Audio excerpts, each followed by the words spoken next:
pelarian kat sana tak mampu nak beli roti. Dan juga memang berlaku krisis makanan lah. Rip. Tu cakap kenapa? Tu dia ada kutip. Ada kanak-kanak ni dikatakan mereka nampak ibu dan ayah mereka ni mati depan mata, kena bom. Saya sehari dua tu saya dah tinggal anak lah. Saya nampak budak yang yelah tak ada glove, berkaki ayam. Kita dah sejuk dah gigil ni kan. Apa yang dikatakan menyebabkan saya tersentuh adalah bila dia sebut Alhamdulillah, aku redha dengan pembagian anak dan juga menantu aku lah. Walaupun dah sampai tahap muka ayah ada sampai tahap hitam. Yang mana dia kata itu adalah sebaik-baik kematian. Ada orang tol dia orang adalah askar. Dan syarat dia askar tu memang kita orang tak boleh rakam. Sampailah satu yang saya cakap camp Saidah.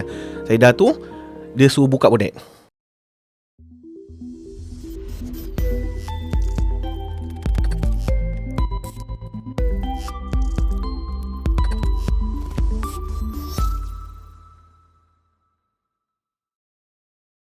Okay, biasanya AP Podcast ni host dia Ami Idris, tapi sebab kita ada dua orang yang sangat menjadi tulang belakang kepada office ni, so saya sebagai seorang producer nak turun padang interview dua tetamu jemputan kita. So welcome to AP Podcast, Mizi. Terima kasih. Penerbit unit berita dan juru kamera Arif Nasir. Terima kasih. So korang berdua baru balik daripada Lubnan. Ya betul. Lubnan baru berapa lama balik? Baru sangat lagi 2 minggu lepas. Lebih kurang 2 minggu lepas lah. Betul. So Arif ini kali pertama pergi Lubnan. Yep. Mizi? Alhamdulillah saya dah kali kedua. Kali kedua.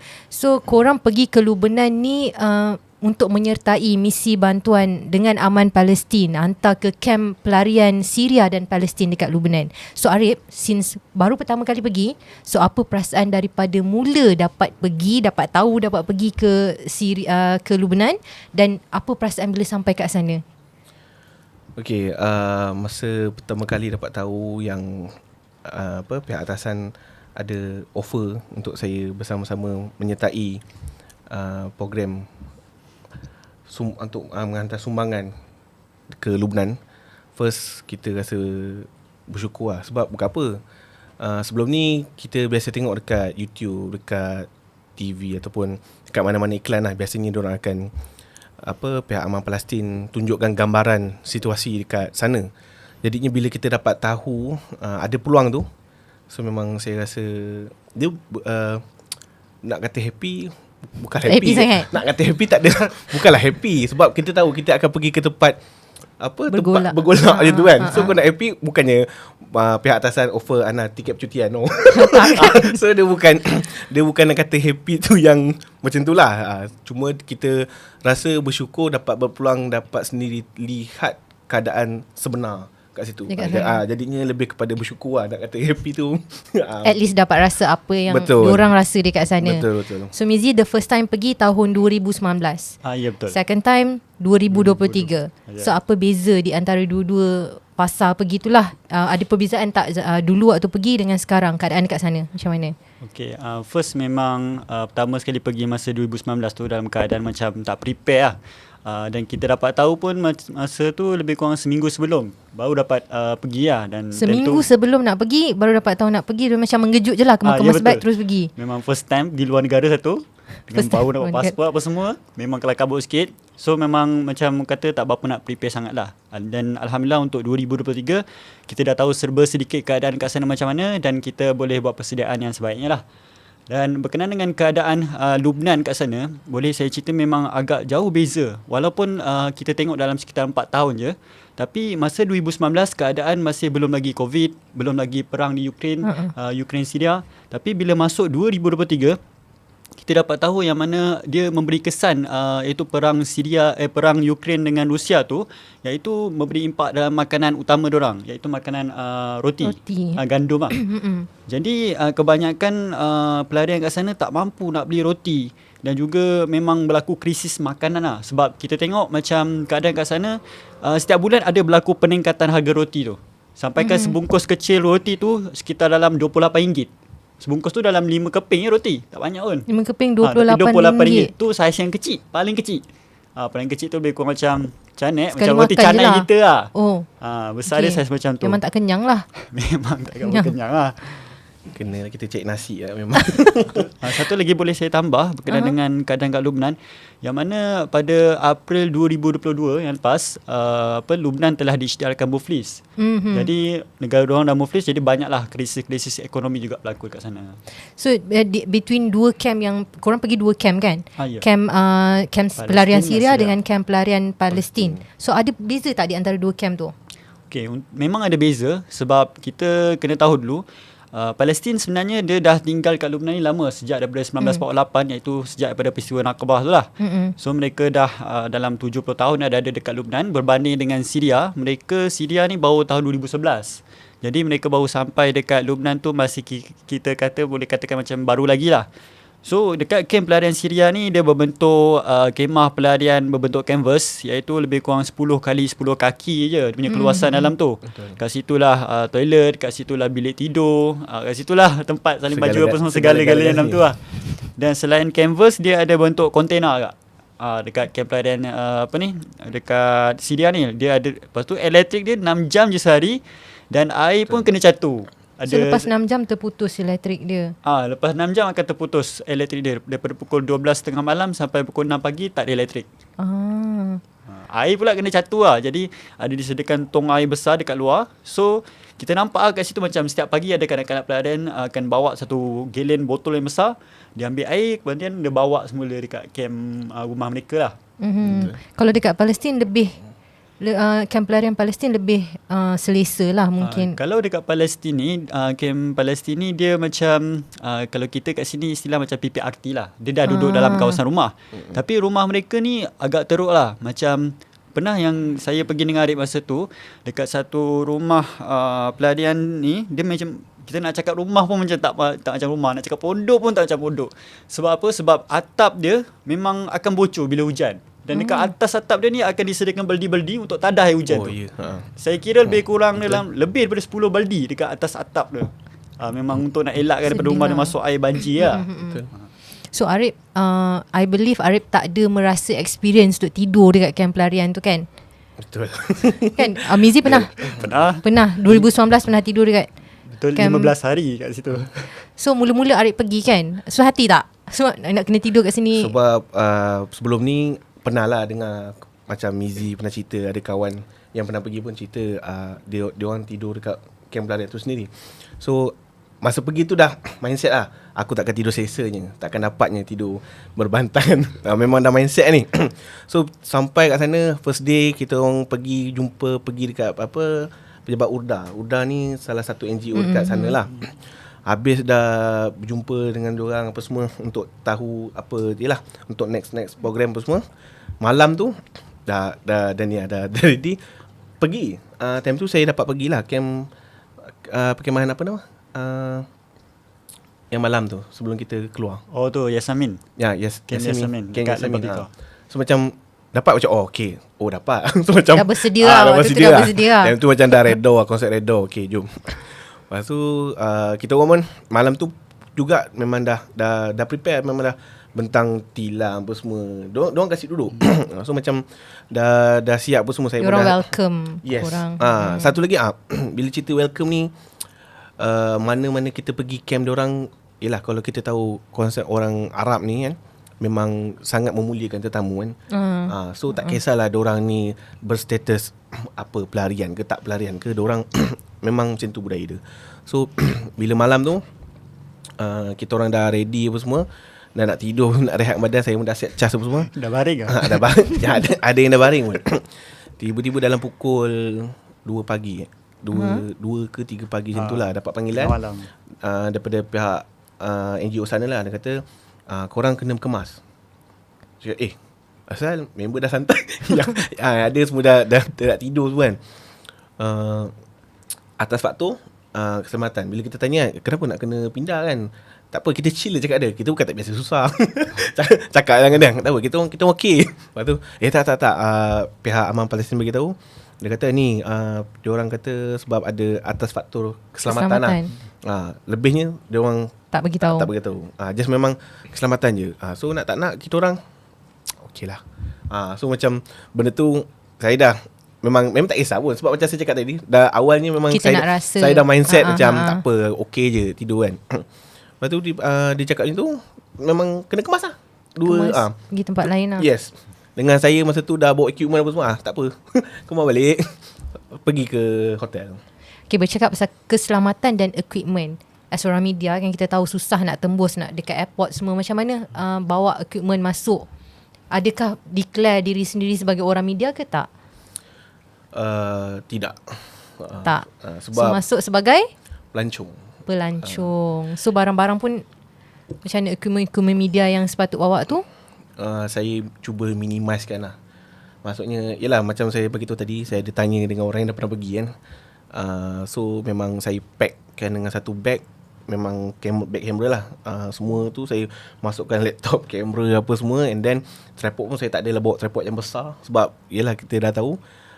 So masa nak lepas dekat airport tu, dia cuma nak tahu kita, cuma tu lah saya risau dia rampas je. Tapi bila dah sampai tu just dia orang nak tengok je. Bila kata scan, bahagian scan tu kan, dia scan je lah macam biasa. Cuma part yang kita nak masuk, sebelum masuk tu, dia orang pihak dekat Beirut, time tu dekat KLIA Beirut.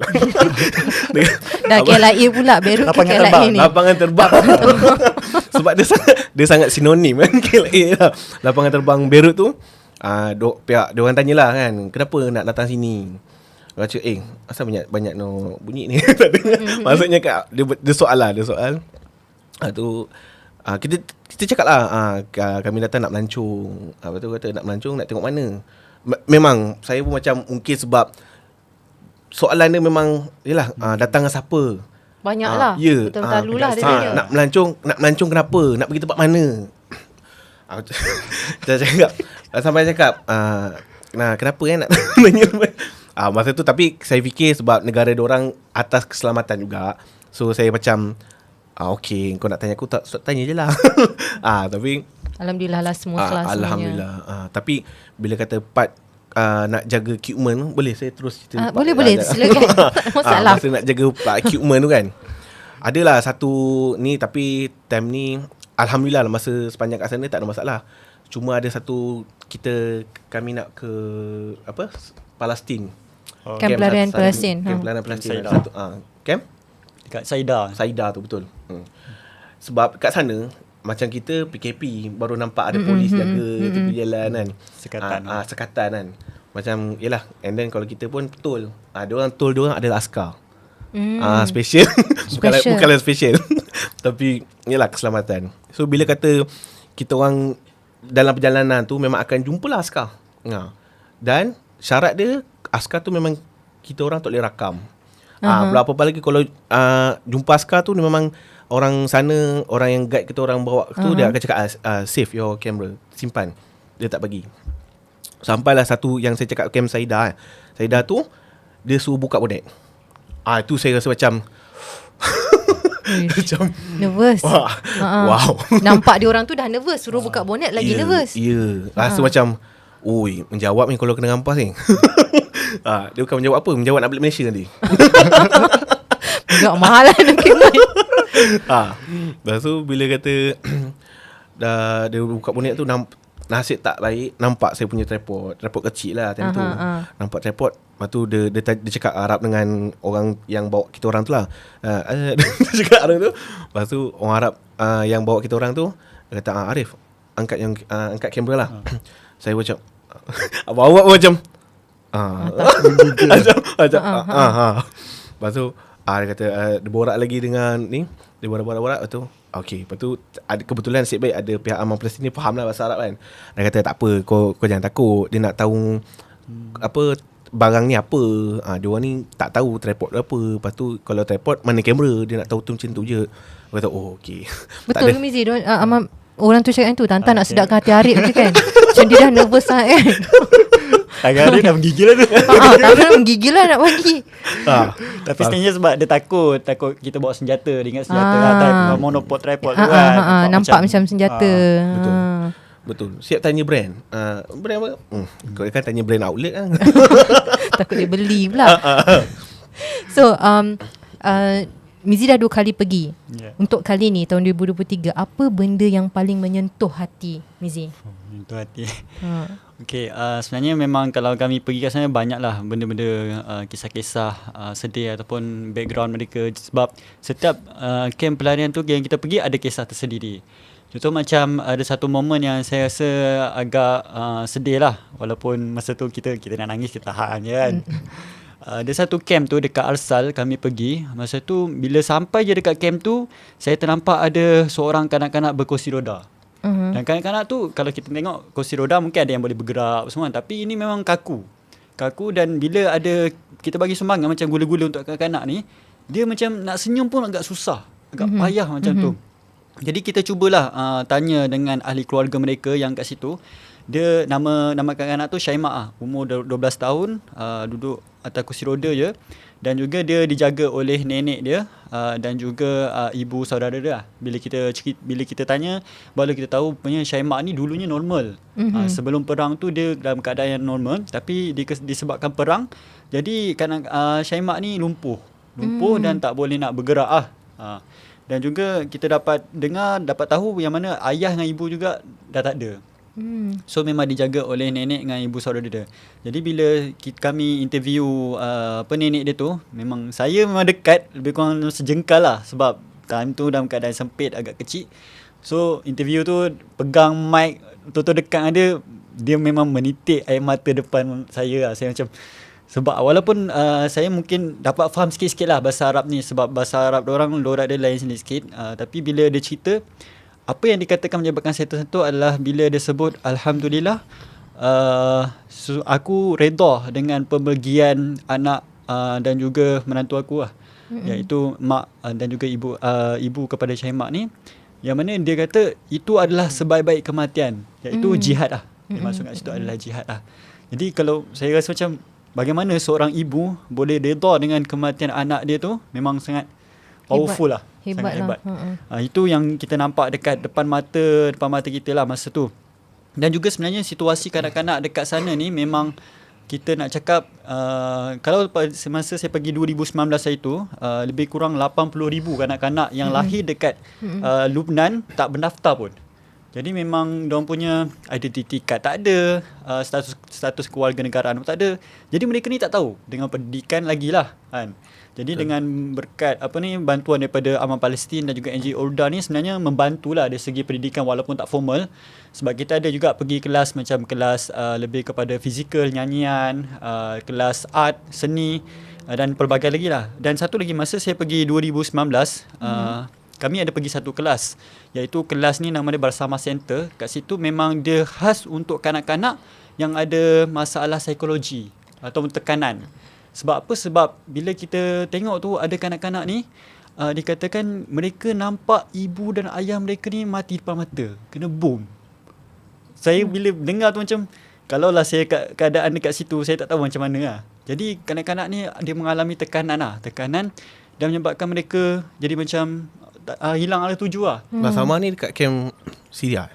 Ni dekat kamp Yasmin yang sepatutnya kita tidur malam tu. Okay. Sebab dekat situ, jadi kami pergi dekat situ, budak-budak ni macam ada macam-macam gaya lah. Sampai ada satu masa ni, ada satu aktiviti kami buat dengan kanak-kanak situ. Kanak-kanak ni diminta untuk melukis satu benda yang menjadi impian dan cita-cita mereka. Tapi mereka lukis ni menggunakan tanah liat lah, dengan kertas A4 macam ni. Jadi tanah liat tu diorang lukis, ambil masa dalam setengah jam. Saya pergi ada satu kanak-kanak ni. Jadi saya tanya dia, apa benda yang awak lukis ni? Sebab nampak gambar tu macam dia lukis kotak. Lepas tu dia lukis ada gambar macam orang lidi dua. Dia cakap, sebenarnya saya bercita-cita nak pergi sekolah. Dan gambar yang petak tu sebenarnya nak tunjukkan macam whiteboard lah. Whiteboard. Dan juga orang lidi tu nampakkan dia dan juga cikgu dia. Itu impian dia lah. Dia nak sebut sini mana dia tak pernah pergi sekolah dan dia bercita-cita mahu pergi sekolah. Jarang yang kita dengar budak-budak bercita-cita nak dapatkan pendidikan. Dekat sana memang. Betul. Ini camp ini dekat mana tadi? Ini kat camp Lembah Bika, dekat camp Yasmin. Camp Yasmin Palestin. Ya. Yang tempat yang Nizi dapat kad tu ke? Bukan. dia kat Ikang, sebab apa kanak-kanak pelarian ni juga ada di kalangan, masa kami memberi bantuan tu, ada di kalangan pelarian sendiri yang memberi sumbangan kepada pelarian juga. Yes. So saya punya pandangan lah. Saya rasa macam mungkin dekat situ kanak-kanak ni mempunyai orang kata keinginan ataupun impian lah. Kan dia punya, yelah, dia dah tengok contoh kan. So kat situ dia rasa macam aku pun boleh. Jadi macam seperti orang tu. Dan saya nak tambahkan sikit macam Mizi cakap dari segi pendidikan kan. Dekat sana dia agak berbeza lah antara kem pelarian Syria dengan Palestin. Sebab dekat kem pelarian Syria ni diorang belajar, saya tak tahulah macam betul-betul pelarian lah. Maksudnya sebab diorang duduk dekat kemahan, and then ada yang ada kemah yang apa dia buat belajar. Ada Ustaz Hafiz tu. Itu pun di arah tutup. Maksudnya diorang macam tak boleh belajar lah. So nak tak nak memang diorang belajar secara orang kata tak adalah terbuka. Memang kalangan kemah sembunyi. Sembunyi-sembunyi. Sembunyi je. Berbanding dengan kem pelarian Syria, Palestin. Palestin diorang boleh buat bangunan sekolah, memang sekolah. So macam lebih terbuka, lebih macam Mizim pun cerita, siap ada boleh asah bakat apa semua. Dia tak macam Syria tu tadi. So kat situ saya macam kenapa kan dua-dua bertitle kan macam tu kan. Cuma jadi saya punya tertanya-tanya kat situ lah. Kenapa mungkin lah ni sebab undang-undang pertama, dan keduanya dari segi pelarian Palestin ni dah lama. So kat situlah diorang ada boleh dapat tempat tinggal yang agak selesa dengan ni lah, belajar pendidikan yang macam tu lah. Lebih selesa. Arif sendiri as a father, apa benda yang menyayat sedih lah bila tengok anak-anak dekat sana? Oi. Dia main kekeluargaan. Okey, dari segi kekeluargaan ni saya memang sayang ataupun suka pada kanak-kanak lah. Sebelum kahwin lagi pun. Ya ke? Ya. Boleh jual dia. Okey, tak ya je. Tekan lagi. Lepas tu bila kata saya sampai sana, saya sehari dua tu saya dah tinggal anak lah. So bila kata masa tu kita tak nampak lagi lah situasi kanak-kanak kat sana. Sampailah satu tahap saya pergi ke kem pelarian. Sebab awal-awal tu kami terus ke kem pelarian Syria. Saya nampak budak yang yelah tak ada glove, berkaki ayam. Kita dah sejuk, dah gigil ni kan. Dia kering, relax macam tak ada apa. Relax. Walaupun dah sampai Merah tahap muka ayah ada sampai tahap hitam. Dah sampai tahap hitam, mengelupah dia tu dah sampai tahap hitam. Pun relax. Tengok kita orang pun macam masih boleh senyum, boleh main-main. Memang tak ada apa. Kita orang segan. Sampailah ada satu sukarelawan, tak kan, saya tak sebut kan, pun bagi gela apa semua. Memang sangat membantulah. Dengan sumbangan-sumbangan korang tu memang sangat membantu. Bila kata macam tu diorang dapat pun terus lari kat diorang punya parent. Ui, tersentuhnya macam Allahu Akbar. Dan tu yang dari segi sumbangan lah. Bila kata pak makan pun ada juga. Bila saya nampak ada satu camp ni, budak tu dia budak-budak lain main ni. Yang main-main. Satu lagi diorang ni tak boleh nampak kamera. Yang mana suka kamera tu diorang akan siap sedia. Kita akan jadi tempat persembunyian untuk mencari angle yang sesuai untuk merekod. Sebab kalau kita open merekod diorang, mereka akan lebih artis daripada artis. Maksudnya diorang sangat suka kamera. Yes, diorang sangat suka lah. Panggil surah panggil. Sampai tiba-tiba saya nampak ada seorang budak kutip. Mula Mizi lah, asal nampak Mizi nampak. Rip, tu. Cakap kenapa? Tu dia ada kutip. Kutip tengok ingat kutip batu kan. Tak. Sebab diorang kat sana mainan tayar mainan. So saya ingatkan batu pun mainan. So macam kita pun ada mainan kita batu tadi. So bukan batu, roti. Dia kutip roti. Ya, dia kutip roti. So macam dia kutip masuk dalam piring. Adalah piring diorang. Pandai pula. Ada piring, ada ke tangan. Dalam masa tu seorang lah. Tu tengok kan. So macam sampailah Mizi tertarik macam menarik kan. Tanya balik. Kenapa Mizi tanya kan, kenapa nak kutip roti ni? Sampailah budak tu cakap makanan, maksudnya kalau kita membazir makanan dia kata haram. So makanan ni tak sepatutnya berada di bawah. Sebab tu dia kutip, dia ambil. Itu lagi lah saya macam kan? Kita buang-buang je makanan kat sini kan. Betul. Diorang kutip menghargai makanan. Roti tu bukan roti baru tau. Memang tahap roti-roti kekal. Orang kata memang bagi burung Bukan lah. tergang. bagi burung. Ya, macam roti baru. Okey lah, ni tahap bagi burung. Kata Mizia, bagi burung dia boleh kutip makan. So macam kat situ lagi tak tahu nak ni ungkap kan. Memang sangat macam Kak Ika cakap lah, kita kat sini orang buang jauh beza lah, jauh beza. Cuaca kat sana macam mana waktu pergi tu? Memang sejuk sangat? Okay, sebenarnya kita diberitahu masa pergi ni mungkin turun salji, tapi tak ada salji. Tak ada salji. Kita Jadi, seronok nak welcome salji diorang. Tapi diorang dah biasa lah. Ha. Tapi sebenarnya untuk cuaca kat sana kayaknya memang sejuk lah. Kalau malam tu cecah sehingga negatif 5 darjah Celsius. Cuma yang menariknya masa malam ni, sebab kami ada juga pergi kadang pagi keluar pukul 8 pagi dah keluar. Lepas tu malam, sebab malam awal pukul 4.30 dah maghrib kat sana. So kami memang lajakkan jugalah bantuan tu sampai pukul 5 sampai pukul 7. Ada satu malam tu memang dah sejuk sangat, lebih kurang pukul 9. Time tu semua dah tidur, tapi tim Amal Palestin juga sukarelawan semua masih lagi bagi sumbangan. Masa saya pergi 2019 lah, masa tu dekat Camp Yasmin. Jadi kami bagi bantuan dalam bentuk pakaian pakaian selimut dan juga pakaian kanak-kanak. Sampai ada satu kanak-kanak ni kata, Mak, itu Santa Claus. Santa Claus datang macam je lah, kita bawa guni-guni. Lepas tu sebab ada seorang sukarelawan tu dia pakai baju merah. Tu yang budak Daud ingat, ni Santa Claus ni bagi hadiah barang datang kan. Ketuk-ketuk pintu, datang setiap rumah.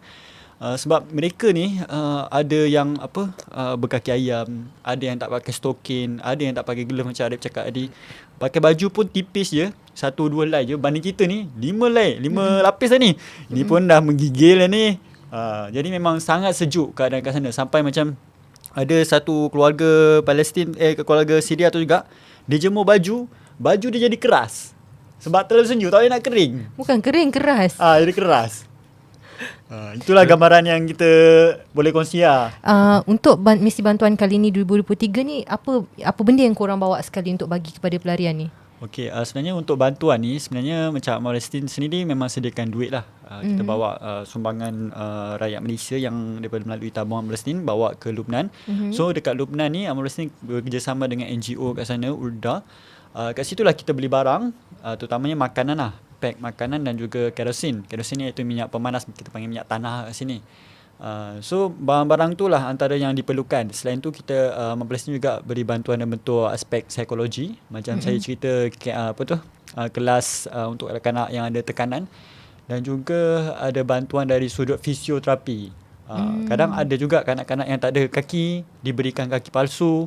Ada yang tak ada tangan, juga diberikan tangan palsu. Jadi ini membantu mereka lah untuk meneruskan kehidupan mereka.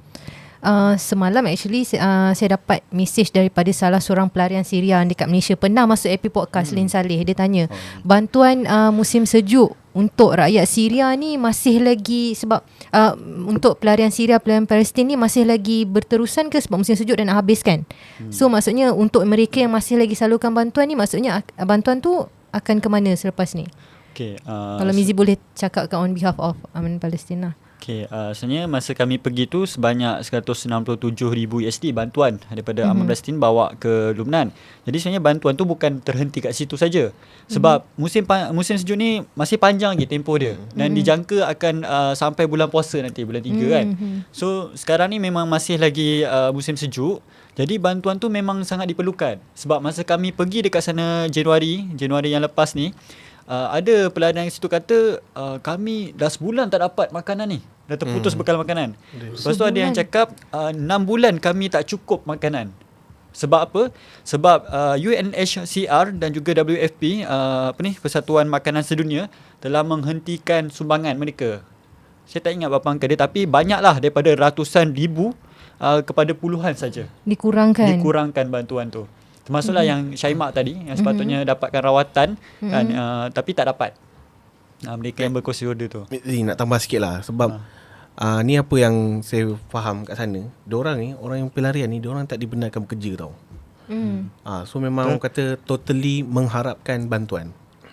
Dan Alhamdulillah lah, bukanlah sebab sumbangan kat sana memang akan sentiasa Sambungan okay. sentiasa lah. Sambungan sentiasa. So macam cuma saya tertanya kat situ, mungkin kalau Mizi boleh jawab ke, kenapa orang pelarian sana tak boleh bekerja, sedangkan kalau kita tengok, kita pelarian ke tak pelarian ke semua boleh kerja.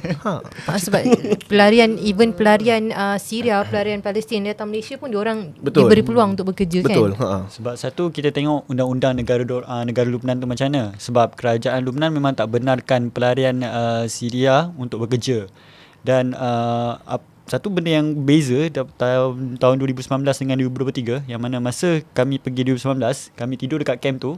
Bila kami pergi balik 2023 dah tak ada dah camp tu. Sebab apa? Sebab bangunan pun kena diruntuhkan. Kerajaan Lubnan tak bagi. Kerajaan Lubnan tak bagi pelarian Syria ni duduk dalam kawasan yang ada bangunan berbatu. Mereka hanya layak dibenarkan duduk kawasan camp yang bentuk canvas ataupun kontena kan. Dan juga sebenarnya itulah kita perlu banyak bantu mereka lah, sumbangan.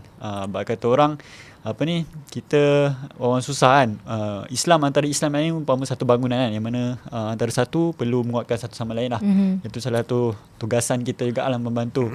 Dan juga mereka ni sebenarnya bukan saja kita bagi bantuan, makanan.